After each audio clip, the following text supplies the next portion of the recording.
اعوذ باللہ من الشیطان الرجیم بسم اللہ الرحمن الرحیم۔ رسول اللہ صلی اللہ علیہ وآلہ وسلم نے فرمایا، گھوڑے تین قسم کے ہیں، ایک وہ جو آدمی کے لیے بوجھ ہیں، ایک وہ جو آدمیوں کے لیے پردہ ہیں، اور ایک وہ جو آدمیوں کے لیے باعث اجر ہیں۔ آئیے آپ کو قرآن و حدیث کی روشنی میں بتاتے ہیں کہ کون کون سی قسم انسان کے لیے صحیح ہے، کون سی قسم انسان کے لیے بوجھ ہے، کون سی قسم پردہ ہے، اور کون سی قسم اجر ثواب ہے۔ رسول اللہ صلی اللہ علیہ وآلہ وسلم نے فرمایا، گھوڑے تین قسم کے ہیں، ایک وہ جو آدمی کے لیے بوجھ ہیں، ایک وہ جو آدمی کے لیے پردہ ہیں، اور ایک وہ جو آدمی کے لیے باعث اجر ہیں۔ رہا وہ جو اس کے لیے گناہ ہے، وہ آدمی جس نے ریا، فخر اور اہل اسلام کی دشمنی کی خاطر اسے باندھا، تو اس قسم کا گھوڑا اس شخص کے لیے گناہ ہے۔ رہا وہ جو اس کے لیے پردہ ہے، یہ وہ ہے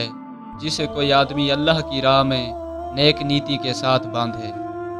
پھر وہ ان کی پشتوں اور ان کی گردنوں کے بارے میں اللہ کا حق نہ بھولے، تو یہ اس کے لیے پردہ سفید پوشی کا باعث ہے۔ اور رہا وہ گھوڑا جو اس شخص کے لیے باعث اجر ہے، تو یہ وہ ہے جسے آدمی نے اللہ کی راہ میں جہاد کرنے کے لیے اہل اسلام کی خاطر کسی چراگاہ یا کسی باغ میں باندھا۔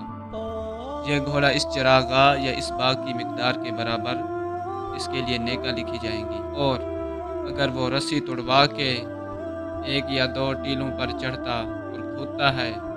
اور وہ اس دوران جتنے قدم چلتا ہے اور جس قدر لیڈ کرتا ہے، تو اس کی تعداد کے مطابق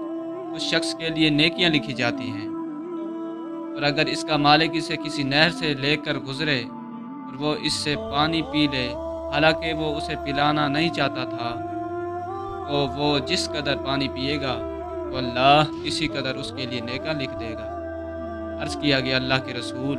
تو گدھے کے بارے میں کیا فرمان ہے؟ آپ صلی اللہ علیہ وآلہ وسلم نے فرمایا، گدھوں کے بارے میں اس نادر اور جامع آیات کے علاوہ مجھ پر اور کچھ نازل نہیں کیا گیا۔ وہ آیات یہ ہے کہ جو کوئی ذرہ برابر نیکی کرے گا تو وہ اسے دیکھ لے گا، اور جو کوئی ذرہ برابر برائی کرے گا تو وہ اسے دیکھ لے گا۔